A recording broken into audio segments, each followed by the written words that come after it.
neurociencia despierta sentimientos encontrados. Alguna gente, como a mí, me fascina. Yo estudié varios años de psicología, de hecho, buscando estudiar neurociencia. Y hay gente que la ve como, en el área educativa me refiero, como intrusa, como algo que está como si a los codazos, no se termina de convencer. ¿Qué le aporta la neurociencia a la educación? ¿Qué pensás vos que le suma?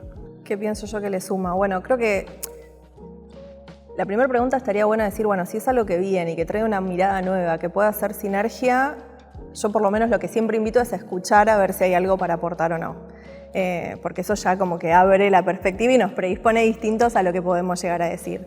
Lo que yo creo que puede llegar a aportar es una mirada para revisar algunos paradigmas clásicos de la educación. La neurociencia tiene mucho, y creo que eso es parte de la resistencia, tiene mucho de revisar paradigmas clásicos o ideas o teorías clásicas de la educación para ver si tiene algo más para sumar al respecto.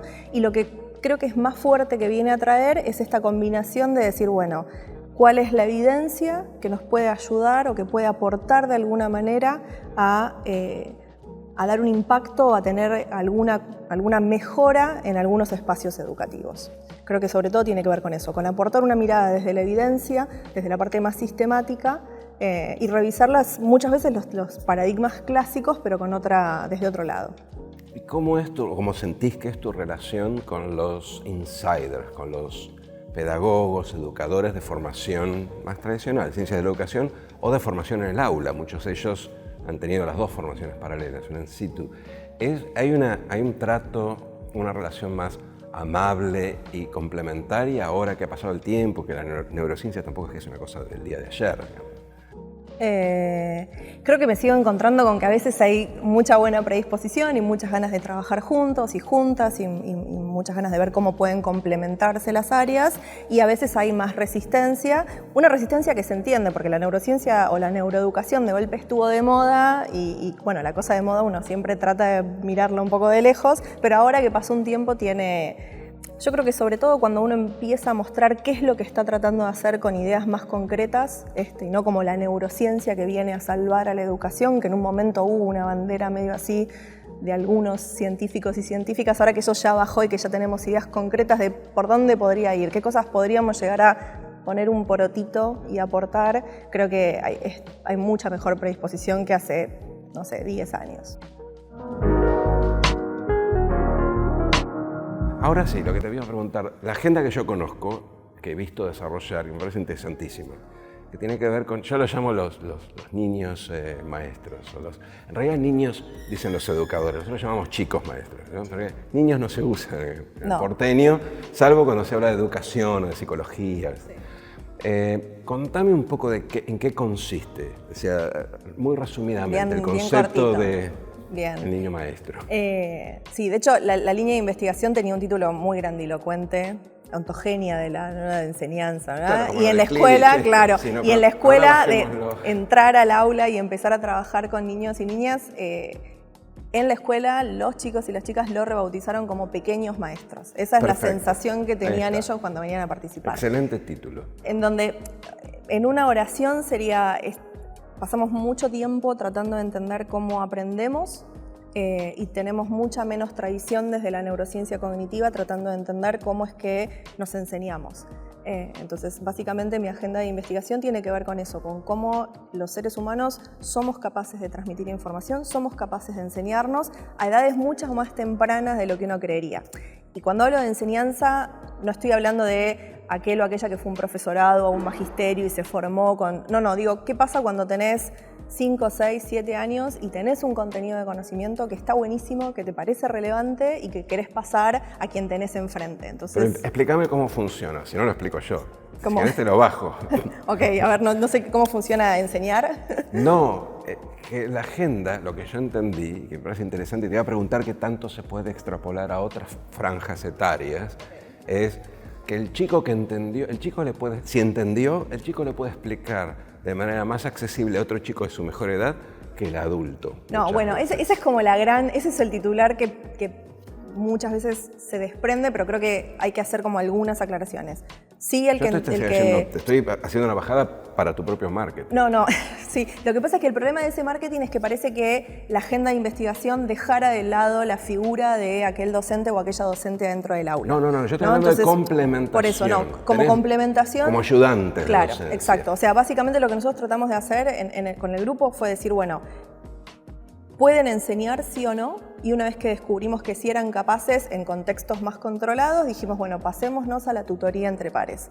Revisamos qué se sabía en la bibliografía, porque obviamente claramente no es algo nuevo de las ciencias, en la ciencia de educación lo discuten un montón, dijimos, bueno, ¿cómo podemos armar un protocolo? Y lo que encontramos fue que los niños y las niñas adquieren un contenido nuevo, que lo probamos desde cambio conceptual y de explicar que la Tierra es esférica, gravedad, etcétera, a lo último que hicimos fue enseñarnos a programar, de nuevo con niños y niñas de 7 años, y una vez que aprenden ese contenido son capaces de transmitirlo a un par que no tiene ninguna idea al respecto. Y para mí lo significativo es que si vos aprendes de un par, si yo después te tomo una prueba y veo tu rendimiento, no puedo distinguir si aprendiste de un par o de un adulto en términos de la nota final. O sea, vos te sacás un 7, un 8, un 10, es indistinguible el promedio si aprendiste de un par o de un adulto. Lo que es interesante es, si aprendiste de un par, sos mucho más... un par, insisto, es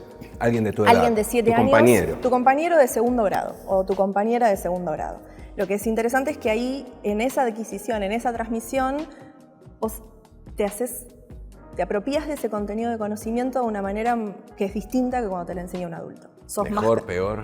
Distinta. O sea, creo que por eso está buena la idea de la complementariedad. O sea, tenés menos miedo a equivocarte, probás más ejercicios, seguís más adelante, mostrás mucho menos frustración. Cuando aprendés de un adulto, sos más prolijo, más prolija, tenés una estructura. Por distancia. Porque también te enseñaron con otros términos, ¿no? Cuando nosotros miramos las interacciones entre niños, lo que se encuentra es que hay, por ejemplo, algo para mí fue muy impresionante, es no hay feedback negativo, siempre todos los feedbacks son constructivos, es no, tranquilo, a mí también me costó, vamos a ver cómo lo hacemos juntos, tratemos de descubrir. Y es creíble, porque el maestro si le dice a mí también me costó, no suena muy verosímil. No. Enseñar cuando uno, para mí eso es de las cosas más lindas, cuando vos adquirís algo y de repente es nuevo y es emocionante, hay algo en esa transmisión, en esa emotividad que es difícil de reproducir cuando vos enseñaste algo 50 veces. ¿Funciona a los 14 años esto? Tenemos todo hecho no nos metimos con secundaria. Trabajar con adolescentes es un poquito más complicado, digamos. Pero yo creo que potencialmente sí debería funcionar. Sí. De hecho lo ves, la idea es tratar de meter evidencia, pero si me permito correrme un segundo, uno ve esas interacciones en todos los años escolares, ¿sí? Nos falta evidencia, nos falta entrar a la secundaria y hacer los mismos estudios, pero la hipótesis es que sí. ¿Y con adultos? Con adultos funciona, sí, claro. De hecho, hay mucho estudio de peer tutoring o de tutoría tutoría entre pares. De formación de adultos, en general, hay una escasez de efectores buenos, de maestros, de docentes. Sí, o sea, la tutoría entre pares, sea la edad que sea, lo que está de alguna manera probado es que es lo más eficiente, porque es el 1 a 1. Es el yo te tengo acá y ahora tengo todo. Lo que pasa es que tiene que ver con las ganas que yo tenga de enseñarte. Entonces eso es muy fácil de motivar con nenes pequeños o nenas pequeñas porque son contenidos nuevos que de golpe descubren que son relevantes, que son de ellos y entonces ahora se los puedo pasar a quien yo quiera. Es lo que está detrás del concepto de tutoría de compañeros o de compañeros del año siguiente. Exacto. También probamos, o sea, los primeros trabajos eran vos jugabas o te enseñabas con aquel o aquella que era tu mejor amigo o amiga dentro del curso. Después los probamos con alguien que no conoces. Para ver si efectivamente es motivación o si es que, bueno, sos mi amiga y entonces te quiero enseñar todo y funciona igual. Es adquirir un nuevo contenido de conocimiento. Eso es lo que para mí hace el diferencial. Uno se olvidó porque, por ejemplo, es un lector experto o una lectora experta, pero cuando uno aprendió a leer, se abrió un mundo de posibilidades, todas esas cosas de golpe se volvieron contenido. Entonces lo que yo digo es, esa emoción, la mejor maestra, el mejor maestro ya se olvidó cómo era. Si yo puedo usar esa llama de esto es nuevo, esto es relevante, y empieza a empujar un montón de otros contenidos que uno quisiera aportar dentro del aula, que es, yo te enseño para que vos te hagas dueño de este nuevo contenido, dueña de este nuevo contenido, ¿sí? Porque yo ya lo sé, ya está.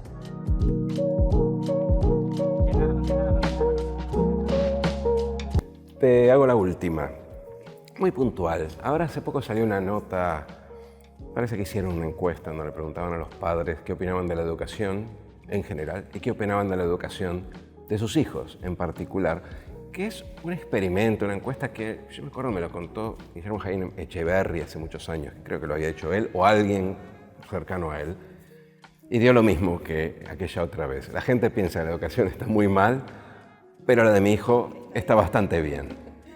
Jaime Echeverri decía, nosotros íbamos a la escuela, no voy a dar un nombre, una escuela carísima, bilingüe, y le decíamos, mirá, los exámenes en esta escuela no han dado muy bien. Entonces la gente ahí, contra el dato objetivo, decía, bueno, pero igual los pibes la pasan bien, tienen buenos deportes. Ahora vuelve a pasar. Todo el mundo piensa que la educación está en crisis y de pronto las familias dicen, pero no es mi problema. ¿Qué hay ahí detrás? ¿Cómo se llamaría ese sesgo? Evidentemente hay una contradicción. Alguna de las dos cosas debería estar mal porque no puede ser que todo el mundo esté contento. Su escuela está bien, claro. Claro, hay que reconciliar eso. ¿Qué te parece que hay detrás de esa sensación? A ver, no lo sé, pero puedo hipotetizar al respecto. Creo que una cosa que nos falta cuando pensamos en cómo te llega la información es contra qué vos vas a contrastar esa información que te está llegando, ¿sí? Entonces, lo que me parece que faltan son buenos indicadores para poder decir la educación está bien o la educación está mal, y faltan definiciones de qué significa que algo esté bien y que algo esté mal. Entonces, si vos me preguntás, o le preguntás a alguien en la calle, ¿cómo está la educación? Mal, un desastre.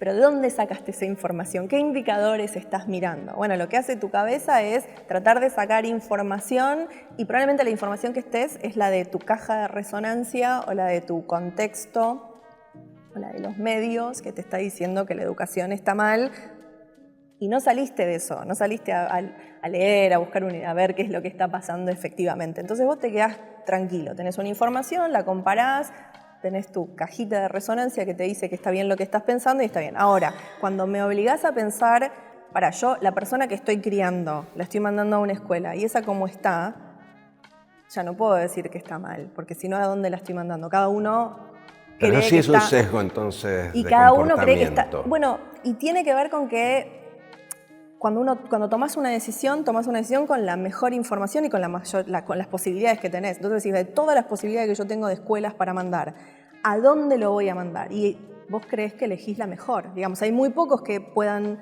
hacer esa cosa de decir, yo sé que hay lugares mejores. Fíjate cómo la construcción ahí es mucho más compleja. Yo sé que hay lugares mejores, pero yo no puedo optar esos lugares y le estoy mandando a este colegio que es el que tengo, digamos. Pero también pasa con los colegios más caros del país. Sí, bueno, porque los indicadores que están mirando, porque ahí no estás mirando bien los indicadores. O sea, ¿qué significa para una familia que la escuela esté bien? Estamos hablando de escolarización, estamos hablando de aprendizaje, estamos hablando de contención emocional. Horas de estudio. Horas de estudio, digamos, por eso. Entonces puede ser que sea una escuela que sea espectacular en contención emocional, pero que sea un desastre en aprendizajes, o que sea, lo tengas 12.000 horas adentro de la escuela. Pero no puede ser un proceso de negación o racionalización, de no poder aceptar que finalmente, después de toda la búsqueda, el colegio terminó siendo no tan bueno. Sí, bueno, sí, ahí lo que tenés es, porque una vez que vos tomaste una decisión, la tenés que mantener en el tiempo. Entonces empieza un proceso de disonancia cognitiva, o bueno, esto es lo que tengo, yo sé que elegí esto porque creía que era lo mejor, y ahora me llega información contraria, pero igual voy a seguir convenciéndome de que esa es la mejor. Pero voy a abusar del lenguaje económico a niveles obscenos. ¿Eso no aborta la disciplina de mercado en el sentido, o la disciplina de mercado no, el voto con los pies, del que hablaba Hirschman, o la exigencia de calidad hacia los efectores de la educación de tus pibes? Absolutamente. Esta suerte de complacencia y decir está todo bien. Por eso la necesidad de que haya buenos indicadores. O sea, que para que yo te diga, eso también es una cuestión de... ¿Y las PISA no son suficientes o los aprender? No, ¿cuánta gente lee los resultados de PISA enteros? ¿Y cuál sería un buen indicador para el padre de familia, madre de familia? Para la familia, un buen indicador, o sea, para mí tendría que haber más de uno, ¿no? Entonces, para mí debería ser, si vos te sentás al principio de primer grado y te dicen, bueno, lo que debería pasar durante este primer grado es que la persona que se está educando con nosotros sepa leer, entienda algo de comprensión de texto, pueda hacer esta y esta ecuación matemática o esta cuestión aritmética, que pueda tener una buena relación con sus compañeros y sus compañeras, que pueda tomar turnos y hacer preguntas. Si vos me dijeras algunas bases, yo al final del año puedo decir, ok, vos me dijiste estas 5. ¿Pero quién mide? Eso debería ser, bueno, eso lo puede medir, si son lo suficientemente simples, si son de los aprendizajes más básicos, eso podría medirlo cualquier familia. Porque yo no necesito, porque también en lo que se mete ahí es cuál es la formación que tiene esa familia para poder evaluar la escuela. ¿Sí? Si yo estoy evaluando una escuela, pero yo no terminé la secundaria, bueno, necesito que vos me des indicadores que a mí me permitan evaluar si lo que estás haciendo con mis pibes está bien. Entonces, por eso tiene que ser bien básicos. O sea, ¿cuántas peleas tuvo en el año? ¿Cuántas veces me llegó una nota en el cuaderno de comunicaciones? ¿Sabe leer o no sabe leer? Ok, o sea, le devolvemos un poco la pelota a la escuela, entonces. No. Son indicadores básicos que después yo como familia tengo que mirar y evaluar, y la escuela... La escuela las tiene que elaborar. Sí. Entonces, si la escuela es demasiado... el ministerio, no sé, eso podría ser una reglamentación de que estos son los... no contenidos básicos, porque eso es otra cosa, pero estos son los 4... La métrica, necesitas una métrica visible, esta es la métrica visible para la familia que tiene a un hijo o una hija en primer grado. Muchas gracias, No, por favor.